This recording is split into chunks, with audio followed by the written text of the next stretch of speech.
Bonjour, je vous remercie d'abord de m'inviter une nouvelle fois au Club Aristote. Je vais vous parler de mon dernier livre, celui qui vient de paraître aux éditions du Cerf, qui s'appelle « À l'aube de la résistance ». Il est consacré principalement aux jeunes résistants qui sont de la zone sud. Vous savez qu'il y a 80 ans, c'est-à-dire une vie d'homme, la France a été envahie, la République n'a pas su défendre la France, et la France a été envahie par l'armée allemande. Ce n'était pas n'importe quelle armée, puisque c'était l'armée allemande nazie, qui défilait sous les couleurs du nazisme. En juin 1940, la France est occupée, une partie de la France va rester sous l'autorité de la République. Les députés et sénateurs de la République vont confier le pouvoir à ce moment-là aux vieux. Je dis vieux parce qu'il avait déjà 84 ans, Maréchal Pétain, qui est un républicain de droite, pacifiste, grand ami des radicaux socialistes, entre autres de Daladier, qu'il avait pris plusieurs fois dans ses gouvernements. Dans cette zone, la France est coupée en différentes zones et il y a une zone occupée, zone qu'on dit autour de Paris, mais pas seulement, puisqu'elle descend jusqu'aux Pyrénées, en longeant toute la façade atlantique et autres. Cette zone va voir surgir un grand nombre de gens, oui, en comparaison de la zone Vichy, oui, un grand nombre de petits groupes qui vont immédiatement organiser le ramassage des soldats ou le renseignement envoyé aux Anglais, etc. Je ne dis pas que c'était plus facile de résister dans la zone sud, dans la zone nord, mais d'une façon plus évidente. Parce que dans la zone sud, la zone qui est maintenue sous l'autorité de la République française, il n'y a pas d'Allemands. À part quelques commissions qui viennent vérifier qu'il n'y ait pas de choses, il n'y a pas d'Allemands. Il n'y a pas l'armée allemande. Donc dans cette zone sud, il y a une certaine quiétude qui reste. Un peu le reste de Troisième République. On se laisse aller. Il y a très peu de gens vont résister. Il est même très difficile de résister parce que les Français sont, en 1940, à 90% pétinistes. Dans cette zone sud, un certain nombre de professeurs des universités de l'Est, Strasbourg, Metz, Nancy, sont rapatriés et vont professer dans les facultés de Montpellier, de Clermont-Ferrand. Clermont-Ferrand a une autre caractéristique puisque toute l'université de Strasbourg est installée à Clermont-Ferrand, à Lyon et à Marseille et ailleurs. C'est à l'intérieur de ces groupes de professeurs que va naître le petit groupe des professeurs qui s'appelle Vérité, pardon, et autour de ce petit groupe de Vérité qui était fait par des professeurs comme Ted Jean, comme Closte Forêt, comme d'autres, Capitan, etc., etc. C'est à l'intérieur de ce petit groupe que va se créer donc cette petite feuille. Au départ, c'est une feuille tract de protestation. La feuille n'est pas antipétiniste, c'est ça qu'il faut comprendre. C'est que la France du Sud, les résistants ne sont pas antipétinistes. Ni Gabriel Cochet, le général Gabriel Cochet, ni Henri Freinet, ni évidemment les petits professeurs. Ce qu'ils dénoncent, c'est la collaboration. Après, bien évidemment, en fonction des événements, et entre autres, à partir du mois d'octobre 1940, le statut des Juifs, etc., etc., un certain nombre, eux, vont devenir très, très anti-pétinistes. C'est à Montpellier que va se créer le premier groupe franc. Le premier groupe franc est, en fait, l'histoire qui n'a pas beaucoup retenu son nom. L'histoire commence avec Jacques Renouvin. Jacques Renouvin est un camelot du roi, chef camelot du roi, un de ceux qui ont organisé février 34, donc la contestation anti-parlementaire.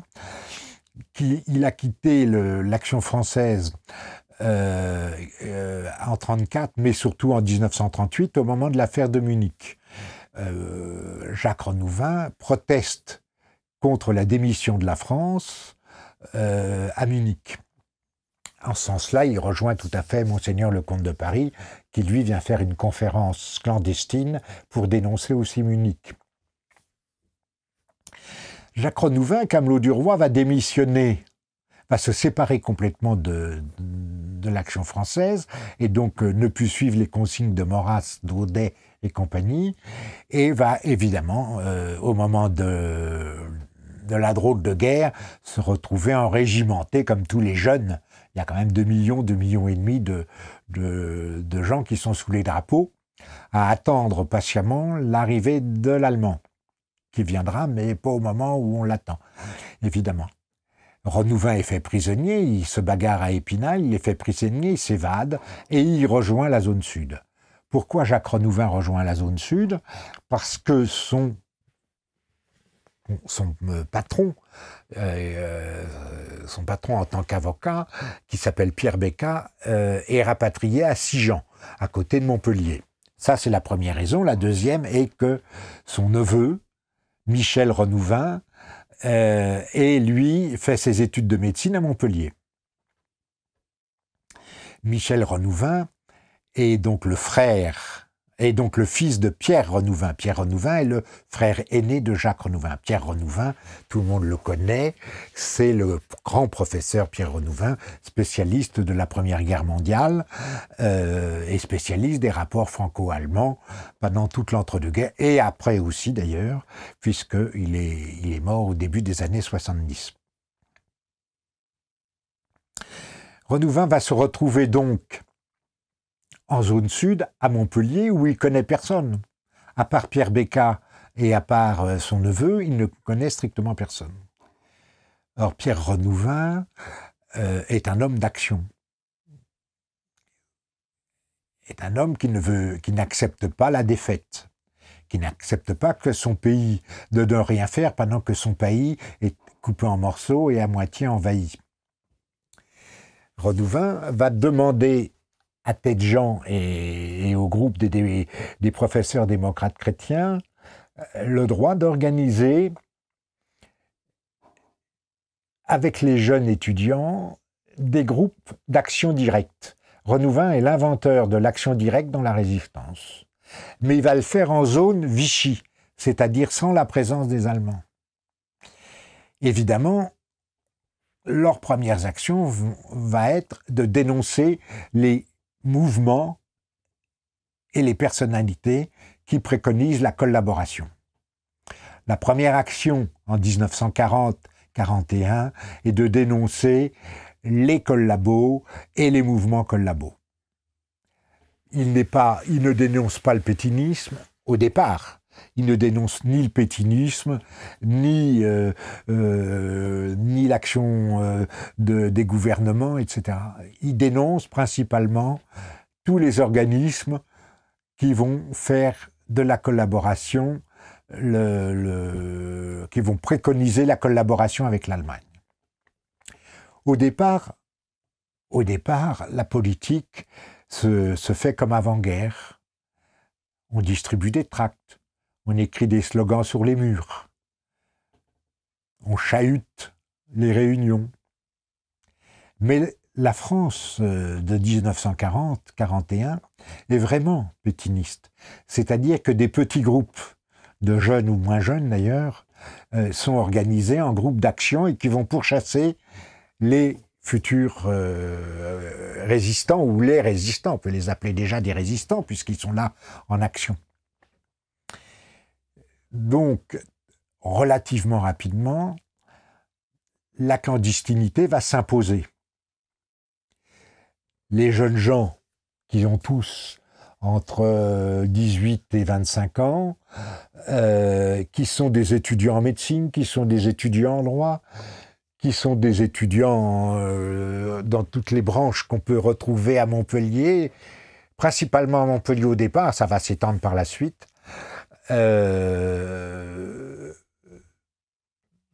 vont découvrir que se mettre en opposition et dénoncer les mouvements collabos se fait pas comme avant-guerre, se fait pas dans une certaine cohabitation universitaire. Ils sont réellement pourchassés et arrêtés pour certains.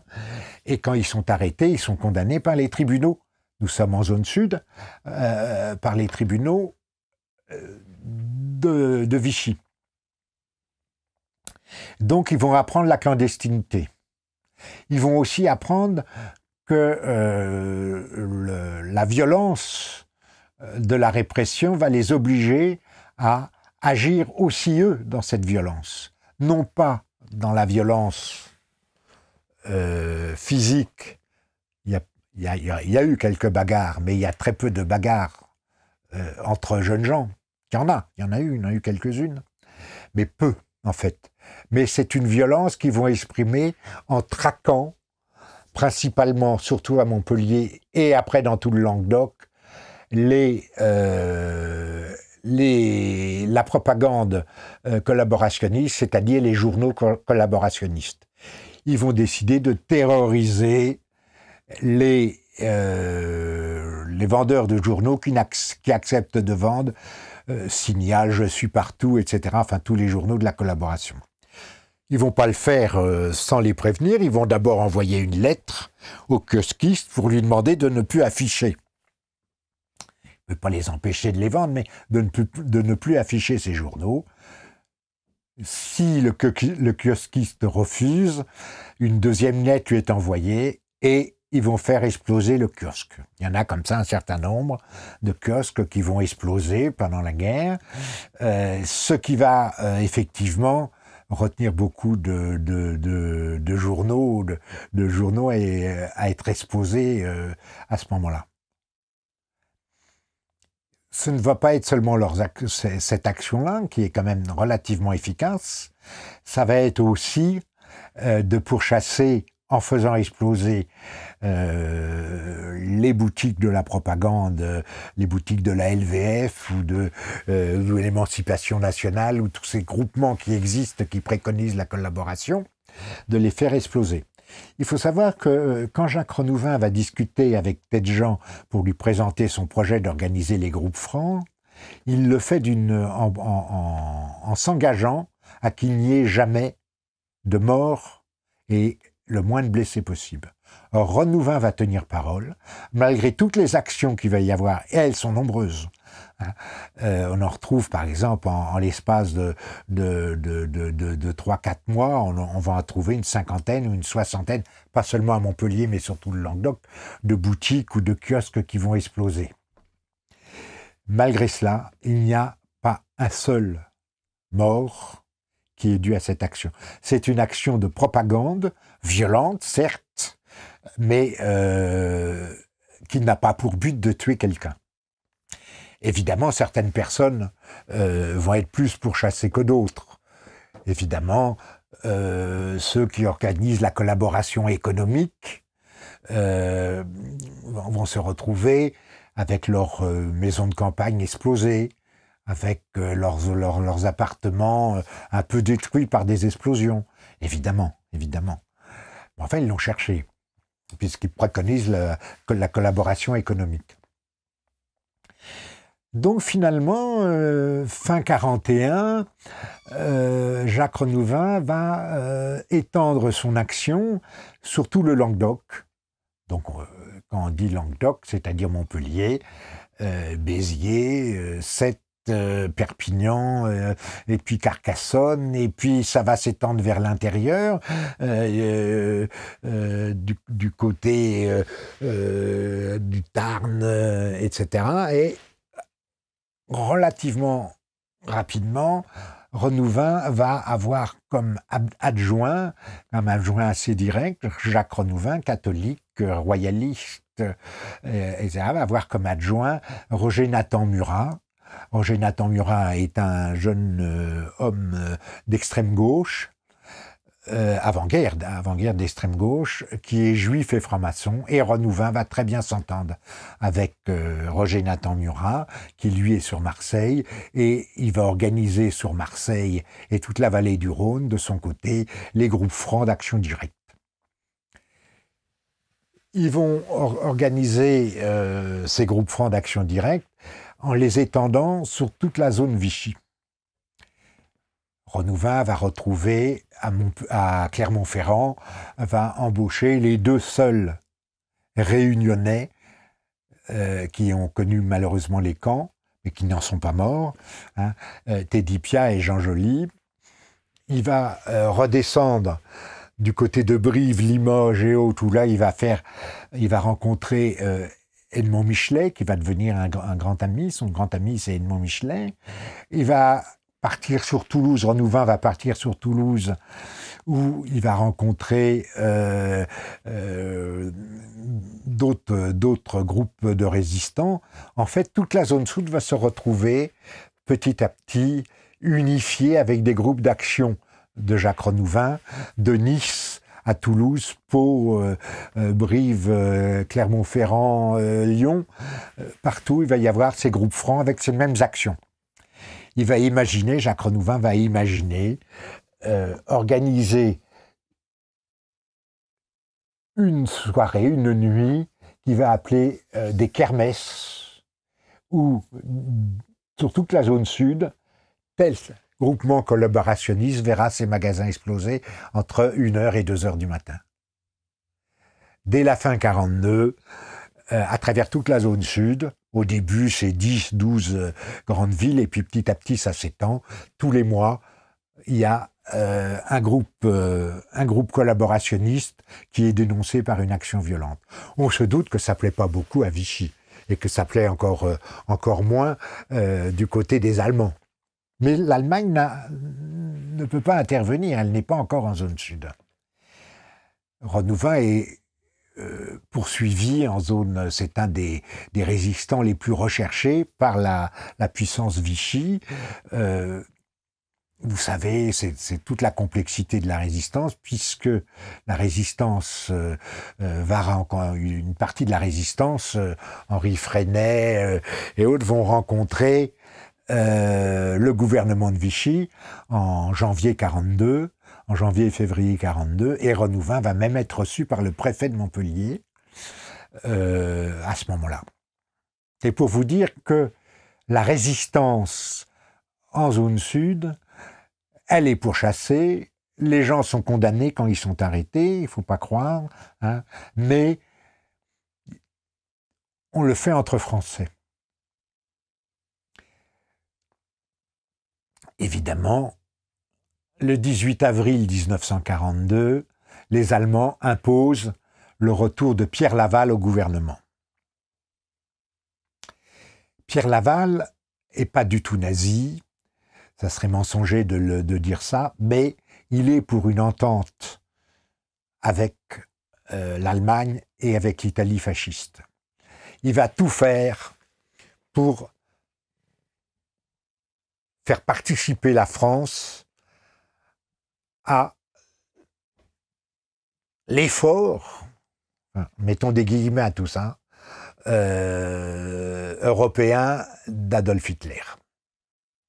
Il va créer la milice, c'est-à-dire la milice est créée en 1942, en janvier 1943 en fait, mais elle est créée préalablement, ça s'appelle pas la milice, ça s'appelle le SOL, c'est-à-dire que les groupements d'anciens combattants, tous les groupements et associations d'anciens combattants sont rassemblés sous une autorité unique, et de ces groupes d'associations d'anciens combattants est créé à l'intérieur ce qu'on a appelé les SOL, le service d'ordre légionnaire, qui a pour but de venir des supplétifs. Au départ, ce sont des braves gens, en fait, ce sont des soldats de la guerre 14-18 pour la plupart, hein, qui vont être des supplétifs de la gendarmerie française.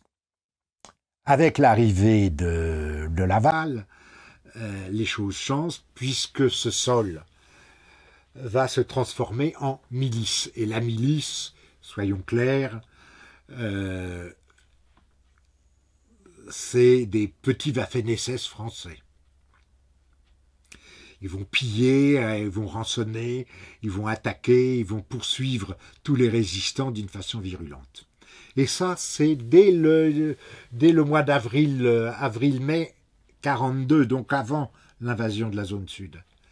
Il faut bien saisir que le changement de politique de Vichy est en avril 42 avec l'arrivée de Pierre Laval, qui va d'ailleurs recevoir du maréchal Pétain tous les pouvoirs. Pétain va lui abandonner tous les pouvoirs, sauf celui constitutionnel. Toute l'administration française, toutes les menées, etc., vont être sous l'autorité de Pierre Laval, et évidemment la milice, les groupes mobiles de réserve, une espèce de gendarmerie supplétive, etc. Tous ces groupes-là vont être sous l'autorité de Laval, et il va y avoir la traque contre les résistants, pas seulement les groupes de Jacques Renouvin, évidemment, mais aussi les groupes clandestins, les groupes de résistants, d'espions clandestins, ceux qui cachent les aviateurs alliés qui tombent malheureusement, dont les avions sont descendus sur le territoire national, la cache effectivement des Juifs, etc. Tout ça, évidemment, et va devenir sous l'autorité, va être pourchassé sous l'autorité de Pierre Laval. Pierre Laval va organiser les grandes rafles. Quand on parle des grandes rafles de Vichy, elles se font à partir de juin-juillet 42 sous l'autorité de M. Laval.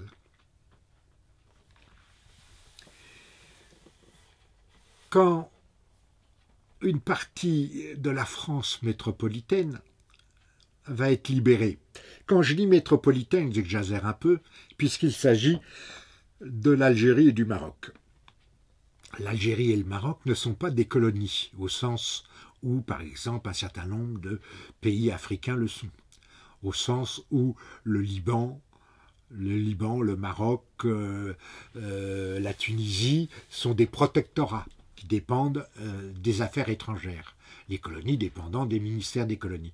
Or, l'Algérie ne dépend ni du ministère des colonies, ni du ministère des Affaires étrangères, mais dépend du ministère de l'Intérieur. Et en 62, ça sera la même chose, il dépendra du ministère de l'Intérieur. C'est pour ça qu'on ne parlera pas de guerre d'Algérie. On parlera des événements d'Algérie. L'Algérie est libérée en novembre 42 par l'arrivée des Anglo-Américains, qui vont garder d'ailleurs un temps Darlan comme le chef du gouvernement. Darlan d'ailleurs va poursuivre. Il le fait sous l'autorité du maréchal Pétain, même si il est condamné par le maréchal Pétain. Les Allemands vont en profiter pour envahir la zone sud. Évidemment, quand on envahit la zone sud, je mets des guillemets parce que c'est pas entièrement vrai, mais les gentils procès qu'il y avait préalablement quand les résistants étaient arrêtés vont se transformer en très méchants procès, c'est-à-dire que ils vont être condamnés à des peines de prison souvent relativement bénignes, mais à la sortie du tribunal, ils sont arrêtés par les Allemands et déportés en Allemagne. Déportés non pas dans des camps d'extermination, mais dans des camps de travail. Il est évident que la traque ne va plus être faite par la police française, mais va être faite par la Gestapo, par la milice, évidemment, toujours la milice française, mais principalement par la Gestapo et l'armée allemande, les services secrets de l'armée allemande. La chose est très différente. Si en zone nord, ils ont connu, dès juillet 40, cette répression de la police allemande, puisque les Allemands faisaient l'ordre dans la zone sud, dans la zone nord, la zone sud va le connaître qu'à partir de novembre-décembre 1942. C'est l'époque où la résistance se restructure, où Jean Moulin devient, à la demande de De Gaulle, cherche à unifier tous les groupes de résistants, d'abord en zone sud. Il va avoir du mal. Ni Emmanuel Dacier de la Vigerie, ni Henri Dacier de la Vigerie, ni Henri Dastier, pardon, pas Henri, ni Henri Freinet, ni Jean-Pierre Lévy n'ont envie de faire qu'un seul mouvement. Ils ont envie de garder leurs identités personnelles. Le plus fort, le plus important mouvement est celui de Freinet et Renouvin et son chef des groupes francs.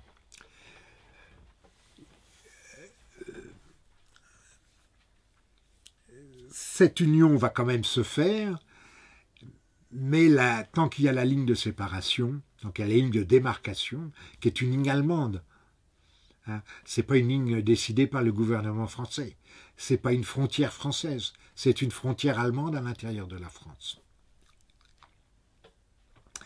Dès que l'armée allemande pénètre en zone sud, le gouvernement français, la police française n'a plus rien à dire, il n'y a plus de ligne de démarcation, et donc l'armée allemande va faire la répression, et du côté de la résistance, Jean Moulin va chercher à construire le CNR, le Conseil national de la résistance. Les résistants de la zone nord, comme ceux de la zone sud, ne vont pas apprécier du tout la réintroduction des partis politiques en tant que tels dans les instances de la résistance. Ils vont se soumettre. L'histoire, c'est une autre histoire que celle de Jacques Renouvin, mais là où c'est intéressant, c'est que Jean Moulin nomme Jacques Renouvin chef national des groupes francs de la résistance. Jacques Renouvin ne va pas le rester longtemps parce que pour organiser à l'échelon national la résistance, les groupes francs, Jacques Renouvin décide d'organiser une réunion, clandestine évidemment, des chefs groupes francs à Brive pour la fin janvier 1943. C'est à ce moment-là qu'il va être arrêté par les nazis. Il va être arrêté par les nazis, mis en prison à Limoges, puis après à Fresnes, et puis après vers l'Allemagne. On va raconter tout ça. Et il va être arrêté, ce qui est un coup dur pour la résistance, très très dur. Edmond Michelet va aussi être arrêté, toute une partie des groupes combat vont être arrêtés et dissous. Les groupes francs continueront à exister à partir de juin 1943. Jean Moulin va nommer Serge Ravenel comme chef des groupes francs. C'est une autre histoire, puisque là, les groupes francs vont plus faire, je dirais, du terrorisme tel que précédemment, puisqu'ils vont rentrer dans le rôle de l'armée, des actions violentes, des actions militaires pour libérer le pays. Ce sont les mêmes gens qui, en 1940, sont avec Jacques Renouvin et font du chahut de Réunion. On va les retrouver à la fin de la guerre, pour ceux qui sont encore vivants, parce que de nombreux vont être malheureusement arrêtés, déportés. Certains vont mourir, d'autres vont être fusillés directement. Mais ce sont les mêmes qu'on va retrouver dans les combats de la libération autour des groupes francs et de l'armée de libération. Pendant ce temps-là, Jacques Renouvin, qui s'est marié, il s'est marié clandestinement pendant la guerre, il s'est marié avec Mireille Tronchon. Mireille Tronchon est la fille du professeur Tronchon, qui est un professeur de littérature comparée à Strasbourg avant-guerre, et qui est un spécialiste de renom. Mireille Tronchon est démocrate chrétienne. Grande amie de Michelet, grande amie évidemment. Elle va se marier clandestinement d'abord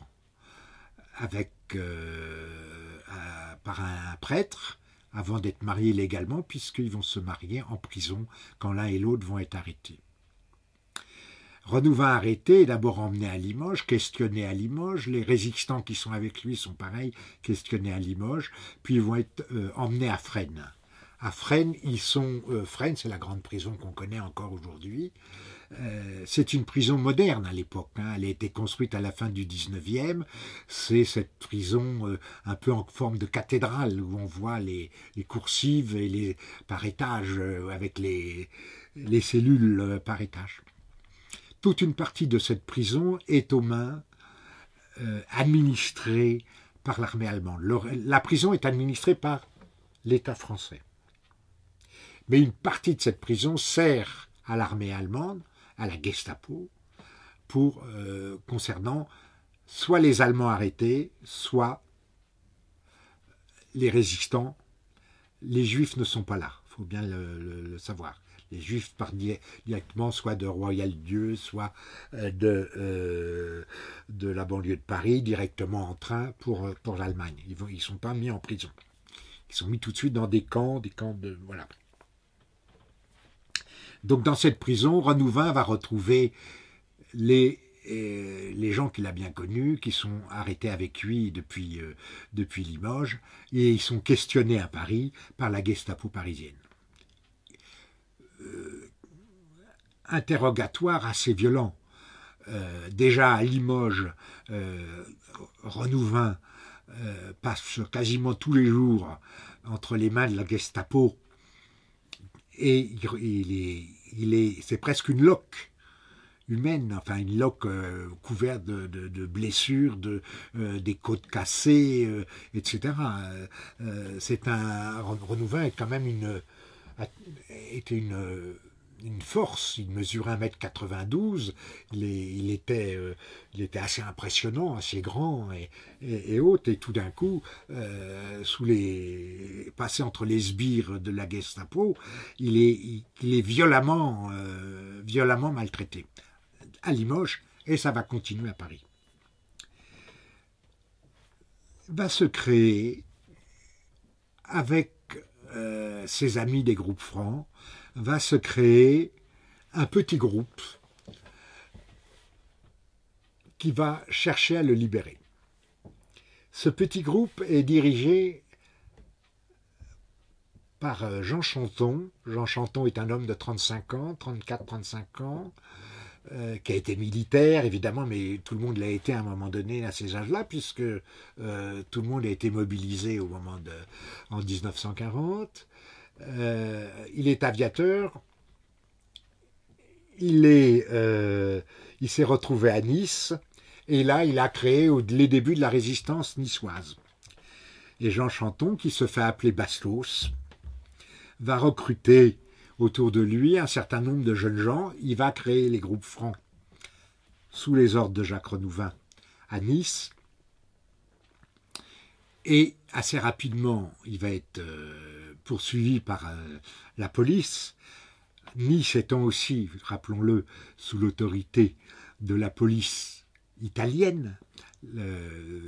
Nice est occupée, pas par les Allemands, mais par les fascistes italiens.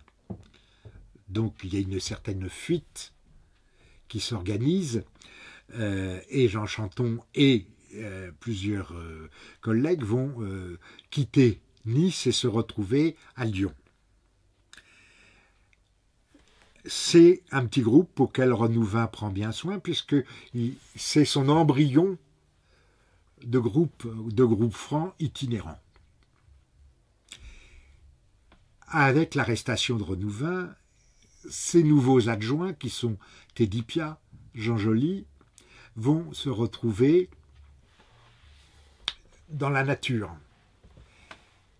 Dès que Renouvin est arrêté, ils vont réussir à empêcher que les chefs des groupes francs qui devaient venir à Brive, ils vont réussir à empêcher qu'un grand nombre soit arrêté en les prévenant dans les gares, surtout la gare de Toulouse-Matabio. Et là, ils vont rester en attente. Jean Joly, qui est un jeune créole réunionnais, on décide de tuer le traître, parce qu'évidemment, comme souvent dans cette période, il y a un jeune Alsacien qui s'appelle Schneider qui a trahi les groupes francs. C'est lui qui a dénoncé Jacques Renouvin, Mireille Renouvin et autres. Donc on décide d'aller pourchasser le traître. Le traître est donc s'est retrouvé à Limoges, et c'est donc à Limoges qu'on va essayer de le tuer. C'est là que pour ce faire va entrer dans le groupe une femme assez exceptionnelle qui s'appelle Noël Gilbert, qui est une juive polonaise qui est passée par Anvers et qui s'est réfugiée en France. Et cette femme assez extraordinaire va aider à la traque du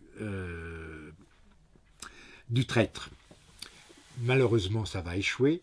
Le groupe va monter à Paris pour essayer, donc avec Jean Chanton, c'est ce qu'on appelle le groupe Bastos, pour essayer de sauver Renouvin, de le sortir des mains le faire évader. Ils ne vont pas réussir, et Renouvin va être déporté en même temps que Michelet. Il va faire le voyage en Allemagne avec Michelet. Michelet, lui, ira à Dachau. Lui, Renouvin, sera en prison à Mauthausen. Le groupe franc Bastos va être arrêté, aussi par un traître d'ailleurs, dénoncé par un traître. Traître qui dénoncera après d'ailleurs le mouvement Défense de la France. Et ils vont se retrouver aussi à Mauthausen. Nous sommes en octobre-novembre 1943. Jacques Renouvin va, comme tous les autres, descendre dans la carrière. Vous savez que Mauthausen est construit sur une carrière de granit, ce granit étant devant servir à reconstruire les villages allemands dans la grandeur hitlérienne. Donc il va descendre comme les autres, les 200 marches, en 83 marches je crois, jusqu'en bas et monter les pierres à dos d'homme. Il va attraper des maladies, parce que dans ces camps, on attrapait assez rapidement des maladies, et Jacques Renouvin va mourir le 24 janvier 1944 à Mauthausen. Il aura, c'est presque assez surréaliste ou surprenant en tout cas, il va mourir dans les bras d'un de ses adjoints, qui lui aussi est à Mauthausen, évidemment, et va mourir dans l'infirmerie, dans les bras de Teddy Piat. Voilà l'histoire de Jacques Renouvin et des groupes francs, bon, un peu résumé là, comme ça. Mon livre est beaucoup plus précis que je ne l'ai été là dans une conférence. Mais Jacques Renouvin est fait compagnon de la libération par le général de Gaulle. Il est totalement ignoré, à part par l'action d'Edmond Michelet, il est totalement ignoré des histoires de la résistance. Souvent, quand on en parle, les histoires en général, on fait 3 lignes sur Jacques Renouvin. Or, Jacques Renouvin a été celui qui a créé la résistance d'action directe dans toute la zone sud. Jacques Renouvin est officier FFI, compagnon de la Libération, ancien camelot du roi. Assez surprenant, il n'y a que 2 petites ruelles qui portent son nom, un croisement de rue à Paris, et il n'est sur aucun monument aux morts, à part celui de Palavas-les-Flots. Voilà l'histoire de Jacques Renouvin, et voilà l'histoire de mon livre, À l'aube de la résistance, qui raconte pas seulement Jacques Renouvin est l'axe, mais c'est toute l'action de ces jeunes gens, jeunes filles aussi bien sûr, qui ils étaient et comment ils se sont engagés. Merci. Et les ouvrages mentionnés dans cette vidéo, rendez-vous dans les liens en description.